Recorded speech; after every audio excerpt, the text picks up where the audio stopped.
knock the lights. I'm going to knock the lights off now, so. Yeah. You can all leave now, I wouldn't know. Hello. Well, it's been a long 50 years.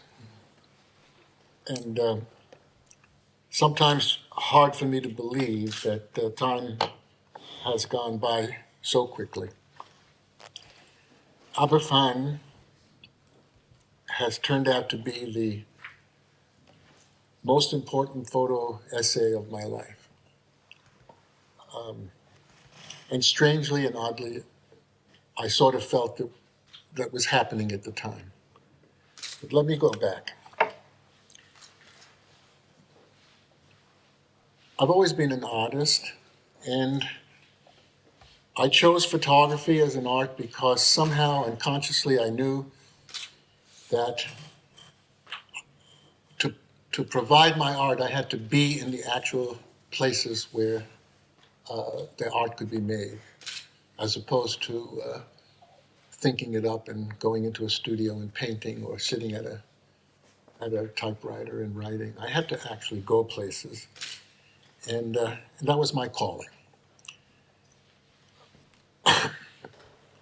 I struggled for a while as a young photographer, just out of Ohio University. I was in a class in Ohio University that turned out to be rather unique. The colleagues of mine in school were all 35 millimeter camera photographers, as opposed to the rest of the crew there, who used bigger cameras. We also all were enamored of and W. Eugene Smith, who turns out now to be one of the greatest photographers of our time. His use of camera in light, black and white photography was outstanding. One of my friends from school became his master printer, which was pretty good because Smith himself was a man who wouldn't let anybody print his pictures. And so when he found James Corrales, we were all amazed. Before I go any further, I want to talk about what photography means to me and how important it is in a situation like a tragedy like Aberfan, where many people feel, leave us alone, don't take our picture, go away. These are the words of W. Eugene Smith that I live by as a photographer. Quote, "Each time I pressed the shutter release, it was a shouted condemnation hurled with the hope that the picture might survive through the years, with the hope that they might echo through the minds of men in the future, causing them caution and remembrance and realization." When I read this quote rather recently and realized it was my idol, Gene Smith, I knew that I had been onto something all my life. And that's what brought me to Aberfan. I was 29 years old, married. I had a 5-month-old son. I was living in New York, freelance photographer. I had just started getting assignments from Life magazine. They trusted me with an important assignment on Times Square to shoot the crime on Times Square that was supposed to be a 2-day assignment. I turned it into a month, which of course was lucrative. But it showed them that I had, there was more to my work than just going out and shooting pictures, that I was thinking about the story, thinking about what was possible. The day that I saw the film about the Aberfan disaster, I was sitting with my 5-month-old son on my lap, and it so impacted on me that I knew I had to do something about it. Gene Smith had been here in Wales just 10 years earlier, and I don't know if some of you may know his work and may know that he did this incredible set of pictures of Welsh miners in the valleys. And of course, I remembered that. And so when I saw this, it was visceral, it meant something. I took myself down to Life magazine. I went to see the managing editor, and I asked his assistant if I could get in to see him, and she said, "You'll have to wait." And I waited an hour and a half in his outer office until finally she said, "You can go in now." And I went in, and Ralph Graves was sitting there. He knew who I was, but not too well. And he said, "What is it? What's so important, Chuck?" So I said, "Aberfan." And he said, "Oh, Chuck, we're doing a cover story right now. Cover, inside, Made it seem as though I was really off base and was wasting my time. And I said, "Ralph, I want to go there now. I want to go there after everybody leaves. I want to photograph what it's like to be in a town without children." Well, when I said that, he rocked back in his chair, put his hands behind his head, and he closed his eyes, and I could see that he was visualizing the potential story that I had just conjured up. And he called the editor of the humanities department of Life magazine, who would be responsible for a story of this type. And the editor came in and he said, "You know Chuck?" "Yes, I do." He said, "Chuck wants to go to Aberfan and he wants to do a story of a town without children." And he said, "That works for me." And he turned around and left. And I just sat at the edge of my chair. And Ralph said, "Chuck, go." And so I went. So I flew to London. I met the bureau chief of Life magazine, Jim Hicks, who eventually would write the story. Later, when you go outside on the wall, you'll see the whole story that was printed with my photos and Jim Hicks' story. And then we got in Jim's car and he drove us to Aberfan. We drove into the village on October 29th. Well, I can't tell you what an impression it made on me at the time. One thinks of Welsh mining villages as grimy and dirty and all that. And that's exactly what I saw. I saw a town that was dirty, slurry all over the place. It was so depressing that I started to second guess myself and say, "What the hell am I doing here?" And then we went looking around, stopped someone on the street and said, "Is there a hotel in this town?" And they said, "Yeah, go down to the Macintosh." And so we did.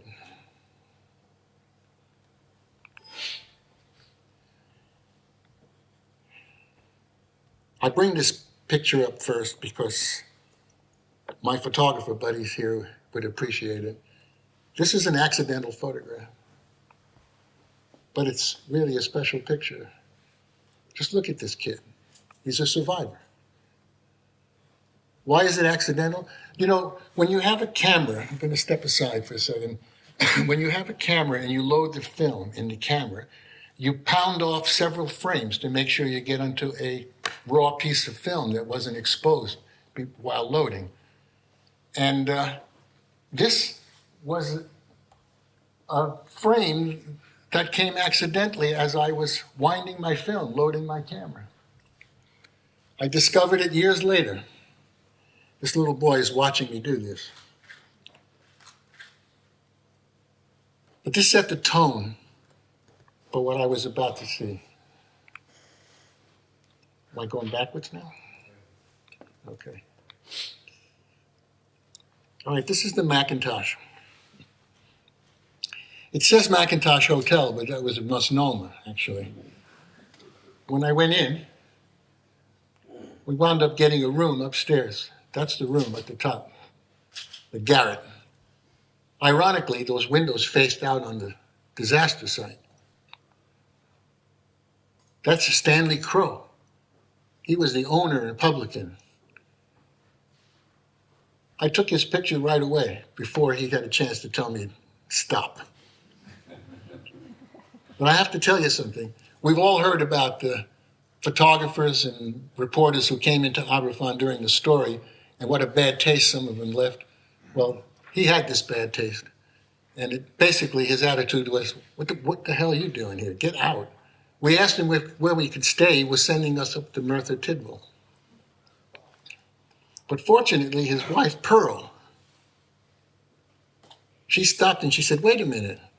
These guys are Yanks. We have a place upstairs if you want to sleep. We got 2 beds. There's no heat, but it's yours if you want it. And so we did. That's Jim Hicks right there. He turned out to be a really good buddy. He's passed on now. I wish he was around so that I could tell him about this. Now here I am in that room. We went up to Merthyr and we bought boots. You see the Macs right here at the bottom? And we bought over jackets and wools. We bought 3 heaters, electric heaters. We plugged them all in and blew the fuses in the whole place.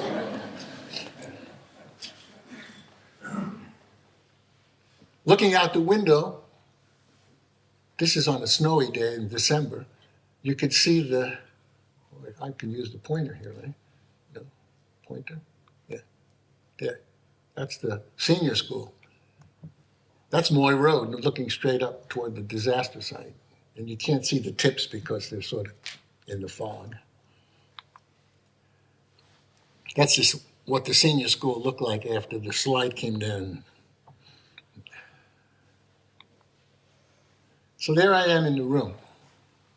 Jim Hicks went back to London and left me alone. I sat there trying to figure out what kind of story I really wanted to do. I hadn't seen one child. Like in 3 days, I didn't see any kids. And I started to think, wait, maybe I wasn't making up a story. Maybe this really was a village without children. Look at this here. Whoop. Sorry. I'm getting used to this thing here. That's my little desk with my wife and my baby. I smoke. That's my ashtray. That's one of my cameras. There's another camera here. There I am in the bathroom of the Macintosh, all dressed up, ready to go to work. So I wandered around. This is my first view of the disaster site. People just kept coming. There was parades of people just coming to look. That's the senior school, some guy looking in there. You know what I like about this picture best of all? Is this barrel over here. See that? I know it seems weird, but it sort of stands out and it's crushed. It has a meaning. Looky-loos, people coming from out of the village, checking out what happened. There's my first little kid I saw, standing there looking at where the school was, like, wow, there's the school. This was a coal delivery truck. I found out that the miners each were permitted 1 bag of coal every week. And so this was the guy who did it. Here he is loading up the coal, carrying it. Then I got up on the truck, and lo and behold, this little guy comes along. That was a perfect picture for me. He had white hair and a white airplane, and turns out that's Jeffrey Edwards sitting right here. I didn't know it at the time, but he was the first survivor I photographed. To me, it was just a kid on the street. I don't know why I'm looking up there. I have a picture right here. This is Moy Road, right across the street from the Macintosh. This little girl was standing there, and to me, it's a very symbolic picture. Little girl survivor, Moy Road, senior school, tips. I tried to get the tips in as many pictures as I could. This turned out to be a grab shot. I walked past this playground and suddenly realized there's only 1 kid playing in this playground, all by himself. Look at him. I mean, that's like the saddest picture I've got. Now, this is Ronnie Davis. So I meet this kid, walking his dog. He's very nice. I talked to him about what had happened, where he was. He told me he got out. He was rescued, or he got out. I don't know. I think he was in senior school. He lost his brother, and took me to where his house had been. So he's standing here in the side of his house. He and his family were living in a caravan up on the side of the hill by the cemetery. So here he is. I took his picture. This is pretty emotional to me, this whole thing. He had tremendous guilt. He wanted to know why his brother died and not him. He must have asked me that 3 or 4 times. I had to give him an answer. So I said, look, maybe God has a plan for you here on earth. You were saved. So what you have to do now, you have to live a really good life. Your brother would want that. Well, I didn't see Ronnie Davis for 40 years. And when I saw him 40 years later, I went into his house in Aberfan. His wife was there. And she came to me. She put her arms around me. She said, Ronnie Davis never talks about the disaster, but he talks about you.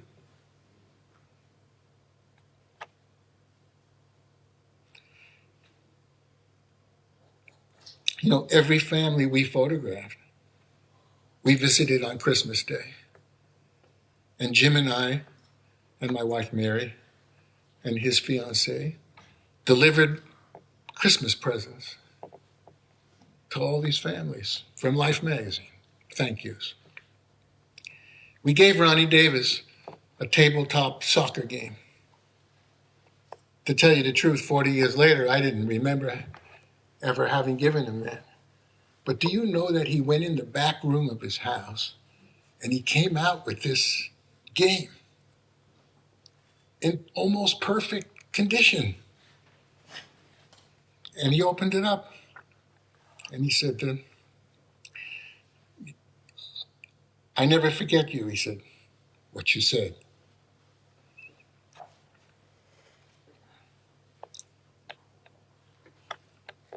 You told me to live a good life, and I have.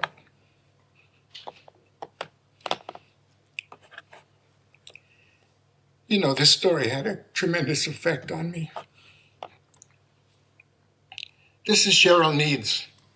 This little girl is standing outside the temporary school where they set up so the kids could go to school and play and start to get back into life normally. She refused to go in. Every day, she stood outside and cried. So finally, I decided to talk to her mother and asked if I could come and visit. And she said, okay. So I went, and I met her dad. She would not leave her father's side. She was just devastated. She lost her brother, and she almost died herself. Here she is on Christmas Day, though, with this, what we call the Victrola. We got her a little record player. Kids are all running home from the temporary school on Nixonville, and that's David Davis. So I followed him home. I met his dad. His name is Slew Davis, who turned out to be sort of one of the first guys on the scene of the disaster. Was digging, looking for his kid. In fact, according to the story I heard now, he approached Jeffrey, who was trapped. And he said, did you see David? And Jeffrey said he ran out. And so he went out looking for him, and he couldn't find him. It turned out that David didn't run out. David was trapped in the slurry just like the others. And when he was dug out, they thought he was dead. He wasn't breathing. He was covered completely with mud and grime. And they carried him out and laid him down with the bodies. And a nurse came by with a doctor, and they looked at him and they said, "This boy's alive." And they picked him up and rushed him to the hospital.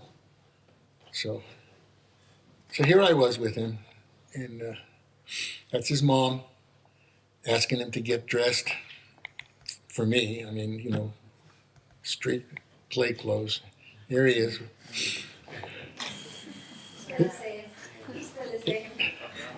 His family owned a farm just outside of Aberfan. And so David took me on a tour of the farm. Here he is sitting there on this big tree, and then in the field looking up toward the tip that almost killed him. And there he is 11 years ago in Aberystwyth when I had the exhibition. I was happy I found these pictures so that I can connect some of these people to today from then. This is Sheila Lewis. This is the woman you saw in that film clip up here who talked about her daughter. So I'm wandering down this street, same street that I photographed David on, Nixonville, and these kids are coming back. She was looking for her son, Gwyn. That's him. That's him right there. Right there, that little kid. I thought it was a really poignant photo. I took this picture, and then I started to talk to her, and we went inside the house, and she said her daughter, Sharon, had died, and that she had written a poem. Sharon had gone to school because it was the last day of school for that term. She left her workbook home. So she had her workbook, and she wrote a poem. I'm going to read you the poem that she wrote. Just bear with me a second.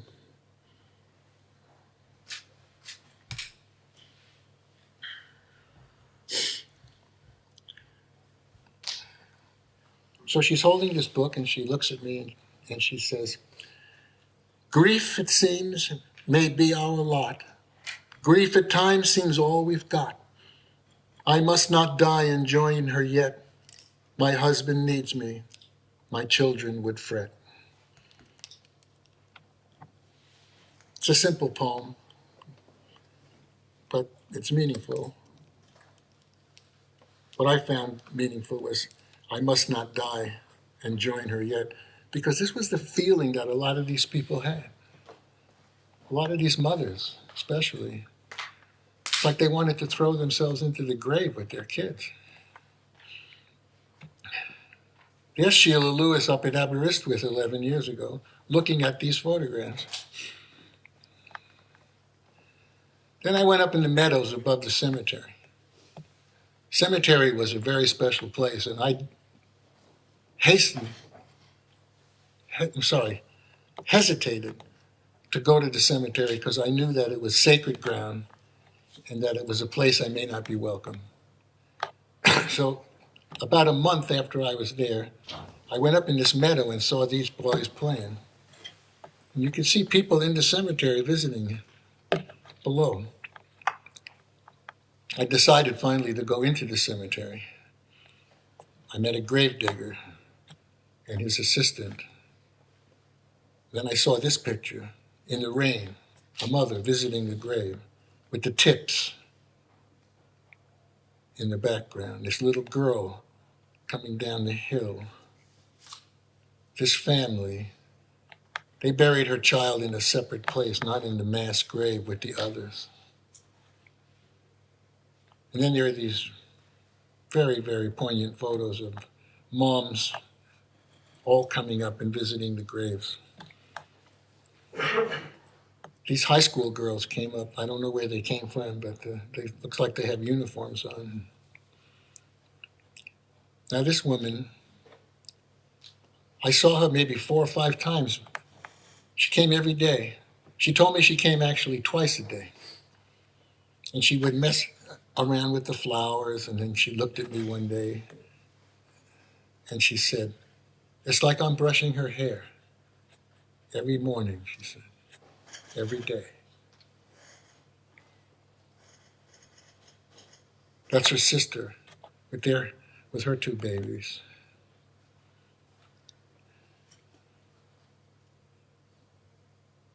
This is probably one of the most tragic stories of all. John Collins. This man was working in Cardiff the day of the disaster. Got a phone call to come back. Terrible things have happened.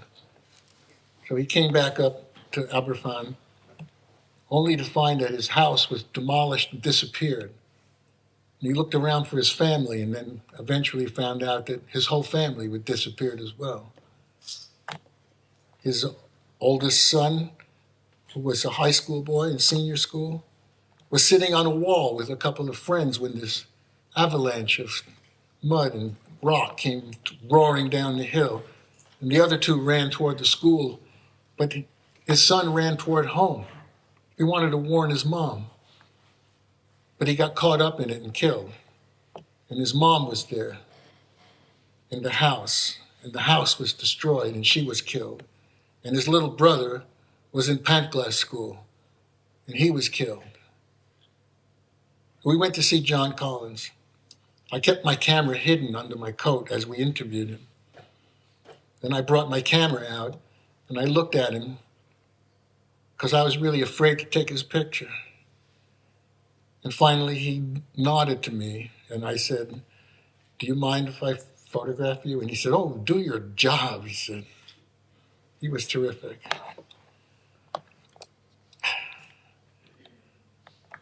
This is in his father's house. So John says, "I've got nothing left. No clothes, no pictures, nothing. It's like my life never existed."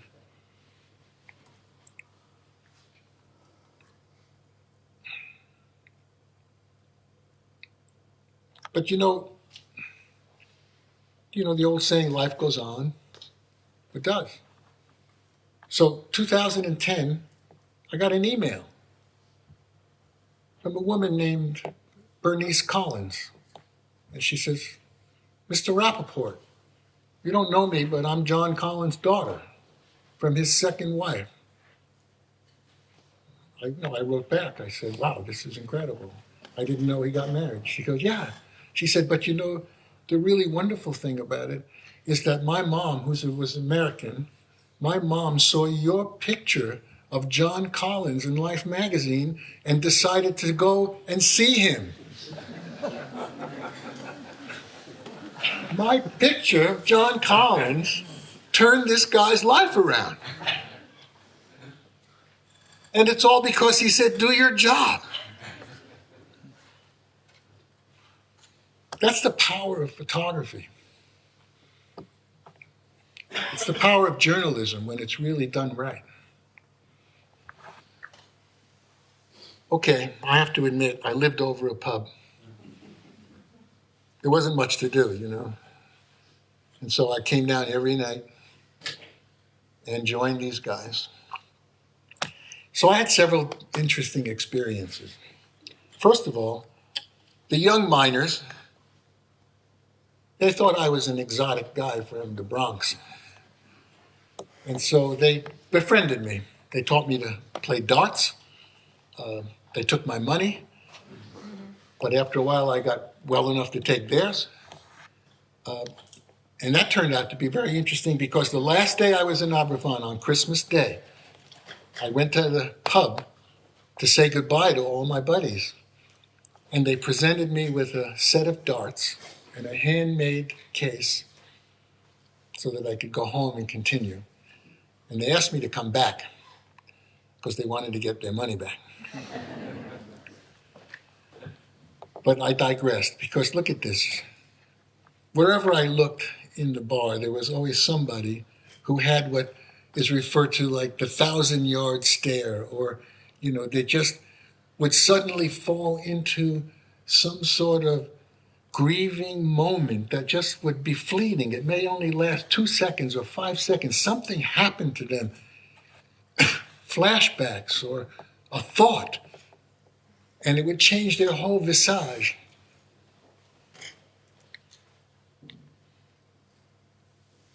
This is interesting. These guys are not happy with me being there.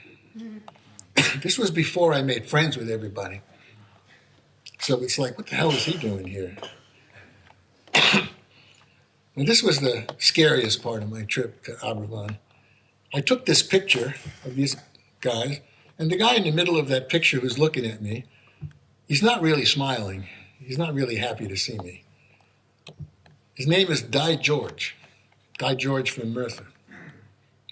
Okay, interesting story. Di George worked on a road crew for the council. What did they call the council, the county? They were fixing the road right out in front of the Mac. When the slide happened, they literally, the crew of these guys, were literally the first people on the scene. They dug out somebody immediately who had come down in the slide, and just their arm was sticking out. That was Di George, and I have a picture of one of the crew that he was with later, you'll see. Anyway, he's looking at me here. Moments after I took this picture, a few of my young miner friends came over to me and they said, "Chuck, you better get out of here." And I said, "Well, what's the matter?" And they said, "Di George over there wants to punch you out." I said, "Why?" He said, "I don't know." He said, "I wouldn't stop to ask." He said, "Just get out." He's the toughest guy in the valley. So they took me into the parlor next door. And they told me, they said, every year a carnival comes through the area. And in the carnival is a boxing ring. And the boxer has a promoter. And there's this guy who's a boxer. And he challenges anybody to last one round with this guy. And you get 10 pounds if you can last one round. Di George has beaten that guy up every time. That the promoter won't let him in the ring anymore. Well, this is where I became the most courageous Chuck Rapoport of my life. Because I said to him, I can't leave. I can't run. It's going to stop everything that I'm doing. And I'll lose face with everybody in the bar. I have to go and make friends with him. And so I went back out. I brought him over a pint. And I sat the pint down. He wouldn't. I wanted to sit down on a chair, and he wouldn't allow me. And he cursed me out with every curse word in the book. And again told me to leave. And I told him that I was not what he thought I was. I said, "I'm not a reporter. I'm not here for doing a story like the other guys did." I said, "I'm a poet with a camera." Well, he looked at me and he said, "You hear him? He's a fucking poet." He said, "What do you know about poetry?" And then another guy said, "This is a land of poets." So I said, "I know." I said, "I know it is." "Well, if you know poetry, say something and say some poetry for us." Well, thank God for Ohio University English course. Dylan Thomas. So I looked at them and I said, "Now as I was young and easy under the apple bough about the lilting house and happy as the grass was green, the night above the dingle starry, suddenly another guy in the bar finishes what I'm saying." That was it. That's all it took. So Di George told me to sit down. We drank, and then he looked at me and he said, "Chuck, if anybody gives you any trouble, you tell them Di George is your bodyguard." And that was my Di George story. Di George was nice enough to take me up to Merthyr to a dance. He says, "You're going to love this dance." So we go up there, I walk into a room, and there are 25 women sitting on one side of the room, 25 men sitting on the other, and they're all getting drunk. And I'm sitting there saying, "Why doesn't anybody dance?" He said, "They will later." But I told him, "You better take me back to." So this is, I think his name is John Davis. John Davis's son Paul was killed in the school. So it was his only son, and according to what I found out, Paul would come from school, pick up his dad, and take him home every day from school. Now, no Paul. So John just sat there till closing time. It was pretty sad. These are my dark buddies. What I love about some of these guys is they got dressed up to come to the pub. Now, this is the other man in Di George's crew. So he worked all day on the pile. I was told that he and Di George dug and dug and dug, and then more people came, and the miners came, and the trucks came, and the firemen came. But these guys were there from the moment the slide happened until they could no longer lift their arms. And this man, unlike Di George, who was able to sit, drink, and communicate, this man got drunk every night. And he got up and he danced. You know what he's dancing to here, I can tell you. It's not unusual to be sad with anyone. Tom Jones. You know, about 10 times I was told by these guys, you know, Tom Jones, he comes from Pontypridd, right down the road here. He used to come here to the Conservative Club and sing all the time. Oh, so this guy, he got drunk, he took off his shirt. I brought a copy of Life magazine with me, the one that Ralph Graves said that they were putting together, and I showed it to the men and they really liked it. This was a great picture. I love this picture. Because the pub looked out on the disaster site, these guys would go up to the window and stare out there. Look at this guy's face. He's an old miner, retired. While he's looking out there, he's saying to me, I dug that, what do they call it, waste, you know? I dug it, he said. I put it up there. I did. Talk about guilt. These miners had a lot of guilt. That's that 1,000-yard stare I talk about.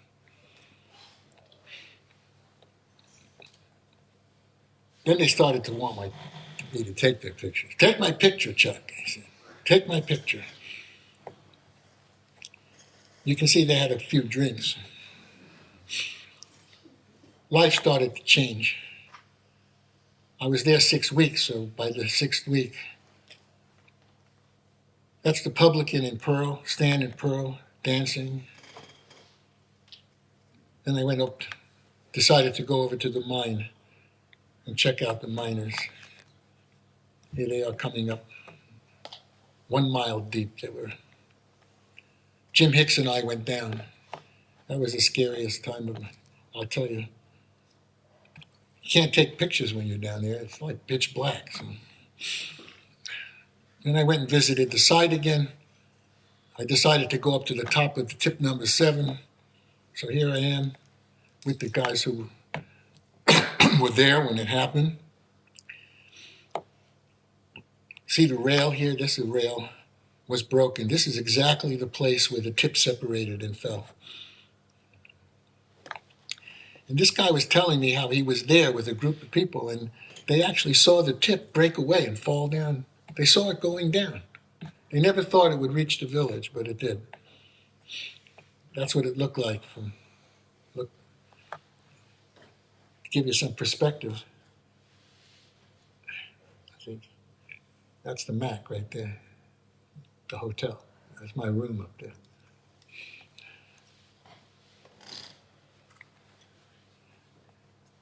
This, I thought, was the first bride after the disaster. I've subsequently learned that there was another wedding a day after the disaster, which we won't talk about because it's so weird. But this is Denise Hughes, or Denny. So I got permission to photograph the wedding, which was a good deal for them because Life magazine gave them a beautiful photo album of my pictures.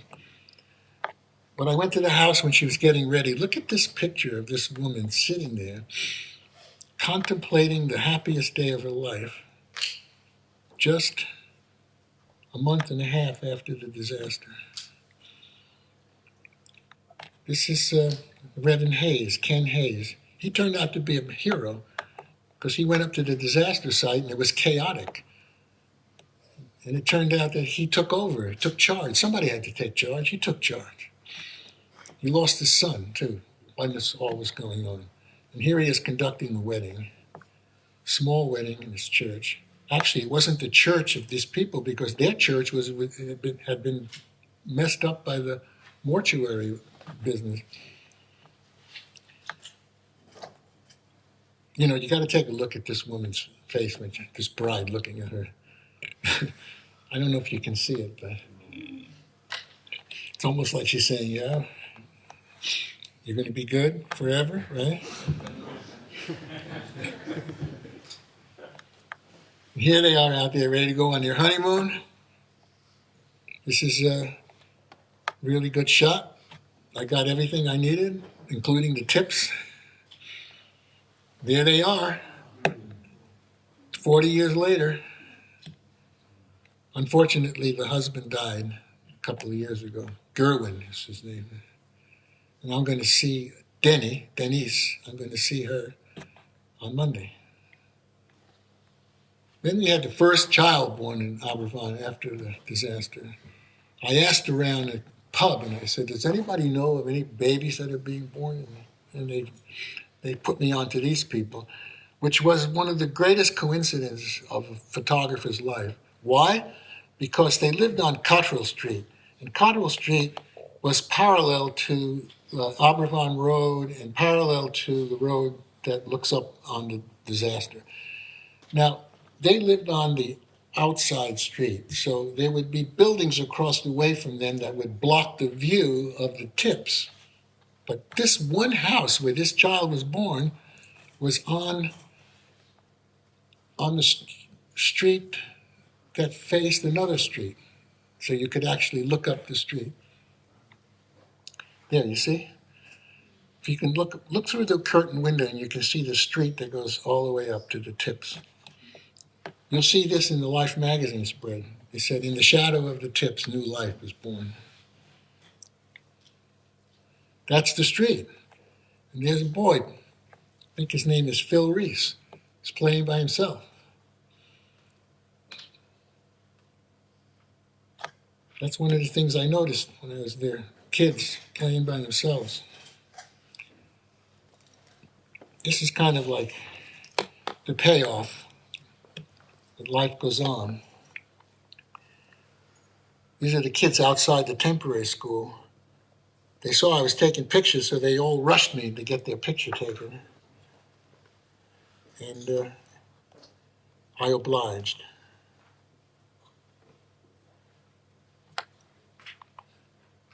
That's me in Aberfan. 29 years old. In some ways, not knowing what the hell I was doing, but somehow my photographic skills saw me through. There are times now, I even said to my wife the other day, I don't know, I had the guts to do this. And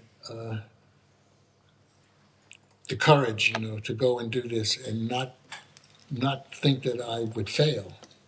Because I very easily could have failed, but I didn't. Life magazine was really happy with what I did. So,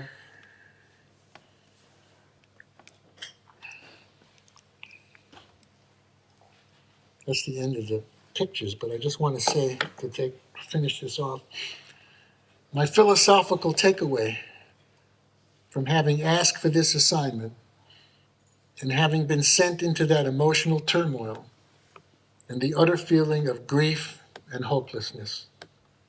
I did not return to Aberfan until 2003, and the village looked entirely different. Mary and I drove in. I rented a car, and we drove in. It was all green, and there were flowers and flower pots outside every window. The town looked like a beautiful little town. nothing like I had imagined or remembered. And I'm going to leave you with one quote from Martin Rubin. Morning will come. It has no choice. Thank you.